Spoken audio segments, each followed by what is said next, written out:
Dans cette vidéo, je vais vous parler d'une lettre qui date de 2007, du 28 juillet 2007. Il faut savoir que la sclérose en plaques m'a été diagnostiquée le vendredi. Je me souviens encore, c'était un vendredi, puisque le neurologue avait voulu me faire entrer en clinique pour recevoir des boules de cortisone le lundi. Donc, le vendredi 20 juillet 2007, le neurologue m'a annoncé que j'avais la sclérose en plaques. Et en même temps, il m'a annoncé qu'il fallait que j'aille à la clinique recevoir des bolus de cortisone pour... Attendez, je crois que je suis un peu basse. Ouah, voilà, c'est mieux. Pour... Non. Des bolus de cortisone pour... Eh bien... faire partir la poussée que j'avais. À l'époque, en fait, j'avais beaucoup de mal à marcher. J'étais très très faible au niveau de la marche. Et j'avais aussi, en fait, si vous voulez, j'avais beaucoup de mal à dormir parce que j'étais réveillée en pleine nuit, je ne sentais plus la peau de mon ventre. En fait. J'avais des picotements dans les mains, voilà. Donc, je vous lis. Donc, c'était en fait le psychologue que je voyais à l'époque. Avait pensé que les symptômes que j'avais de la marche, tout ça, étaient peut-être dus à ce que j'avais là-dedans. Ça a été pendant des années, en fait. Quand je me plaignais de fatigue chronique, on me disait tout le monde est fatigué, voilà, ça va passer. Ah, vous avez un problème à l'œil. Ah, bah, c'est le stress, les examens. Voilà, tout était là-dedans. Ça ne pouvait pas être une maladie, rien de plus. Donc, quand j'ai su que j'avais la sclérose en plaques, ma réaction c'est de vouloir écrire à ce psychologue pour lui dire que j'avais la sclérose en plaques. Il faut lui faire comprendre qu'il s'était trompé. Donc, je lui dis, l'annonce du diagnostic par le neurologue. Donc, en fait, je lui avais écrit juste avant, où j'étais un peu en colère, en fait, et là, je lui réécrivais à nouveau. L'annonce du diagnostic par le neurologue a été une sorte de soulagement, de voir enfin reconnaître mes mots en tant que tels, et non comme ayant une origine psychologique.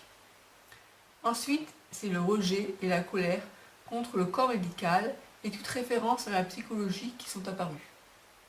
Il était question que je me fasse hospitaliser lundi dernier afin de recevoir des perfusions de Solu-Médrol en intraveineuse pendant 3 jours à la clinique. Mais j'ai préféré annuler le rendez-vous forcé par le neurologue. Le neurologue avait été très maladroit, on va dire, parce que on m'annonce la maladie, hop, 2 jours après, on rentre en clinique pour recevoir un traitement que je ne connaissais pas, en sachant que j'ai bien fait parce qu'il voulait me faire rentrer donc, à 10h en clinique et je repartais à midi. Et le lendemain, je revenais à nouveau pendant 3 jours. Sauf que, bon, après, 6 mois plus tard, j'ai fait ces bonus avec une autre neurologue qui elle a préféré me garder 5 jours en clinique pour faire des examens avant, pour voir au niveau du cœur si j'allais bien supporter. Il y avait un risque d'allergie, elle ne voulait pas que je fasse ça à la maison. Alors que là, je rentrais chez moi et en 2 heures de temps, ça aurait été chaud. Parce que moi, en 3 heures, déjà j'avais du mal à le supporter. Il fallait en 4 heures qu'on me diffuse le produit doucement. Bref, je lui ai fait de refuser. Alors, il était question, non ça j'ai déjà dit, je tenais à discuter avec mon docteur généraliste sur l'opportunité de ce traitement et des suites possibles de la maladie. Hélas, elle était en congé annuel. En fait, j'étais en totale panique, quoi, faut que je vous le dise. Même si j'ai dit que c'était un soulagement de savoir que j'avais enfin vraiment quelque chose, c'était pas là-dedans, contrairement à ce qu'on me disait depuis des années. J'avais peur, quoi. Et donc je voulais être rassurée en allant voir mon médecin généraliste. Mais elle n'était pas là. Je me suis sentie perdue. J'ai été consultée un autre généraliste qui s'occupe maintenant de ma prise en charge à 100% auprès de la sécurité sociale. Alors lui, il était quand même barjot. Il m'a dit qu'il fallait absolument que soit mon médecin traitant si je voulais pouvoir avoir accès à 100% de prise en charge. Il m'a fait une injection de Solu-Médrol de 120 mg pour calmer mes douleurs aux jambes qui rendent la marche difficile, et il a téléphoné au chef de clinique neurologique de l'hôpital Guy de Chauliac qui était censé me fournir toute information sur la maladie. Moi, je voulais des informations, je voulais être rassurée, d'accord? Et donc, je voulais savoir, parce qu'il me dit qu'il y a un risque d'allergie, je veux savoir si j'étais allergique, donc il m'a fait une injection 120 mg de cortisone, ça c'est délirant parce que quand on voit qu'on a 10 fois plus dans un bolus, ça m'a rien fait au niveau de la douleur des jambes, forcément. Ça m'a juste fait sentir le goût métallique de la cortisone. Et puis le chef de clinique, en fait, c'était un prof très connu, CHU, qui m'a dit n'importe quoi pour qu'il me décroche un rendez-vous pour moi. Enfin, des trucs. Ouais, bref, il était délirant ce médecin généraliste. Je sais qu'après il a arrêté parce qu'il a été agressé, je crois, par un fou, d'ailleurs. Bref, il voulait en fait que venir chez moi, parce qu'en fait je flippais à mort, et je voulais pas être hospitalisée, donc je voulais que ça se passe chez moi si c'était possible. Sauf que là, lui, c'était je viens vous poser la perf, et votre mère, elle ira vous déhancher. Ma mère, elle dit, ok, ça va pas ce mec, il est fou, quoi.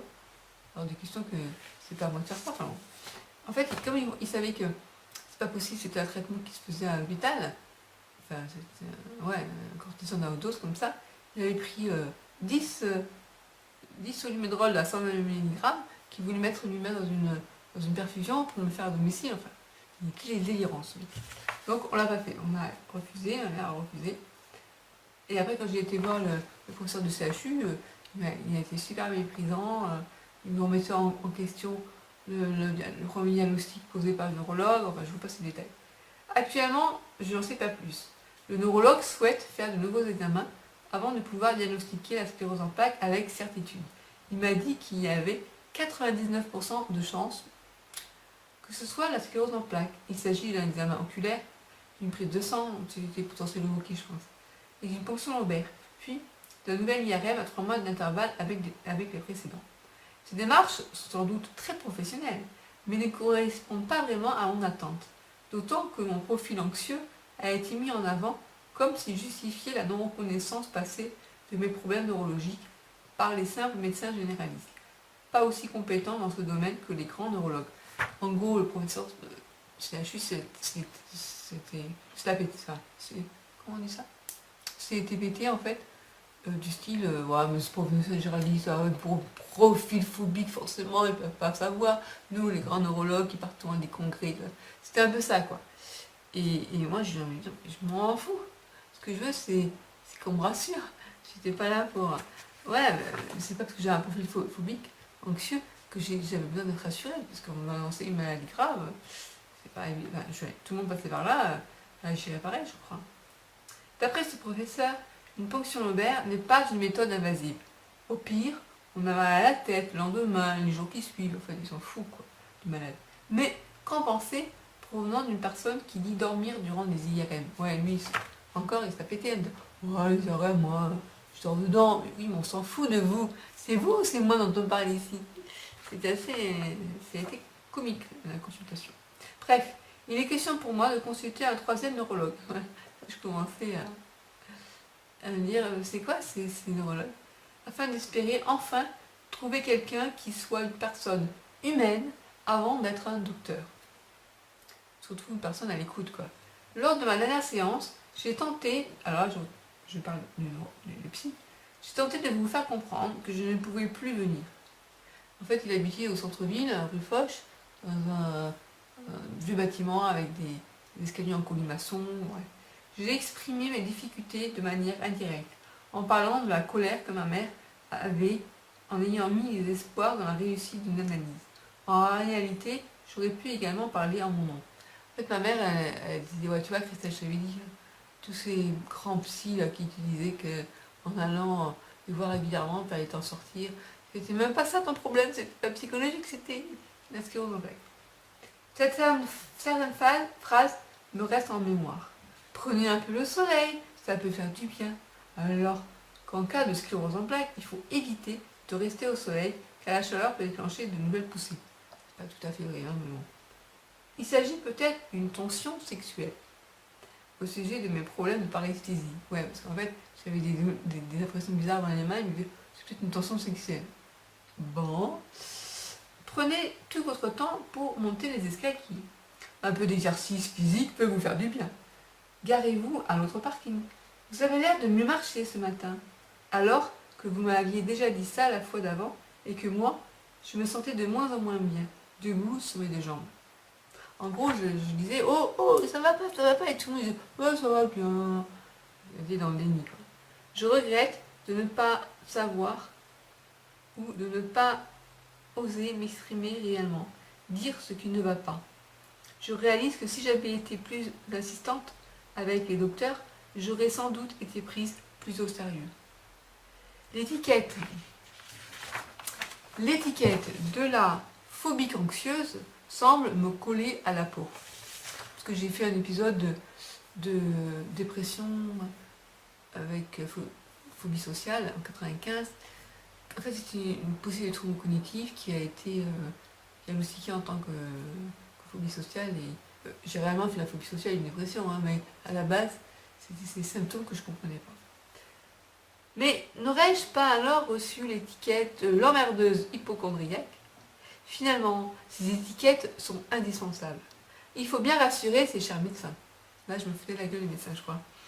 Actuellement, je me sens démunie et affaiblie par ces jambes qui se dérobent par période. Je ne me sens plus sûre de tout, je ne me sens plus sûre du tout de mon corps. J'étais en poussée, hein. Motricité.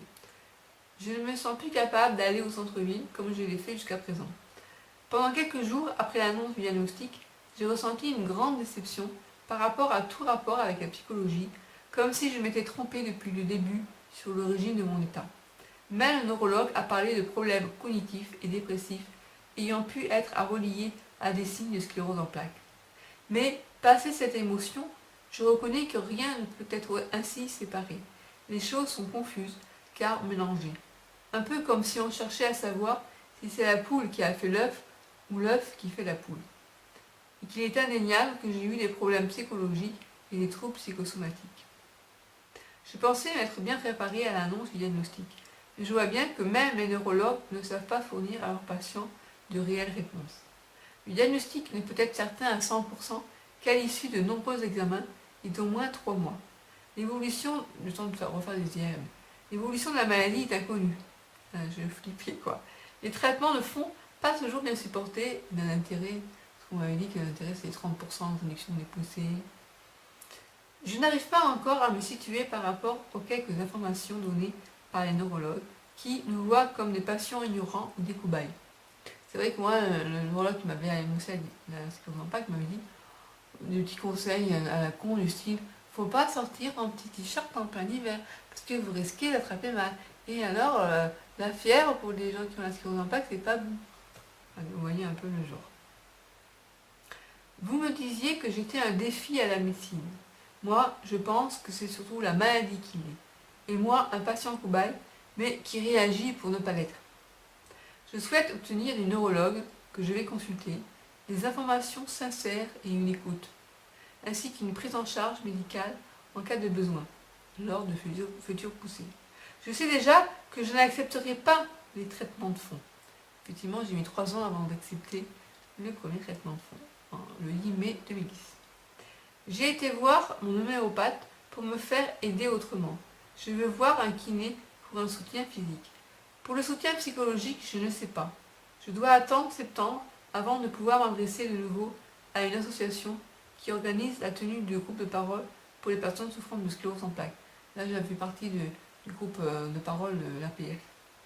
J'ai bien conscience d'être dans une période de transition, à partir de laquelle je dois créer autre chose, habiter mon corps. C'était le fameux, l'expression qu'avait eue le psy un jour, il m'avait dit qu'il faudrait habiter votre corps. Va se révéler être une épreuve bien difficile, mais nécessaire. Par rapport aux efforts mis dans la thérapie avec vous, je ne ressens déjà plus la même émotion qu'il y a une semaine. Je me sens un peu plus en paix, même si je ne parviens pas à trouver le mot fin qui semble s'imposer pourtant. Je ne sais pas. Après tout, ce n'est peut-être pas à moi de trouver la solution toute seule, s'il y en a une. Voilà. Bon, j'étais vraiment en totale panique.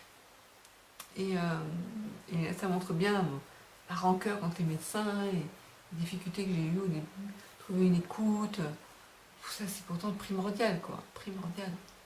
Donc j'ai erré de doc en doc au début. Voilà, et puis maintenant, je suis suivie toujours avec Chauliac par un autre professeur. Voilà, spécialiste de la sclérose en plaques, tout le monde saura de qui je parle.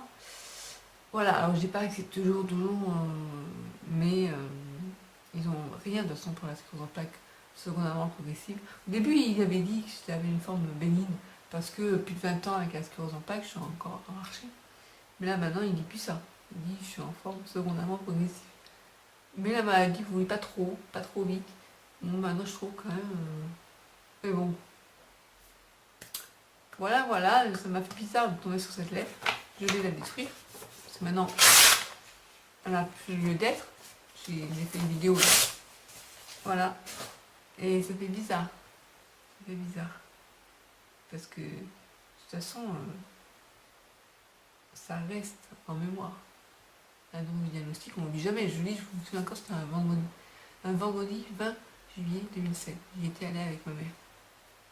Et je savais en y allant que ça allait être quelque chose. Je savais que c'était la sclérose en plaques parce qu'il avait marqué IRM, Niling, point d'interrogation. J'ai cherché sur internet et j'étais tombée sur le livre d'Arnaud Godelier, la sclérose en plaques. Je te plaque ma sclérose. Et là, je me suis dit, mais tout correspond à ce que j'ai.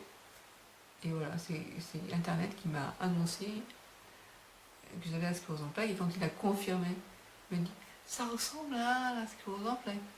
Ah, je suis pas étonnée, docteur. Ah, c'est la sclérose en plaques, j'étais formée. Lui aussi, après, il avait. Ah, mais il savait pas trop comment l'annoncer.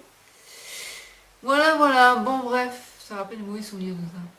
Alors, racontez-moi, n'hésitez pas à me raconter dans les commentaires comment vous avez vécu, enfin, comment s'est passé l'année du diagnostic pour vous, ce que vous ressentiez à ce moment-là, et voilà.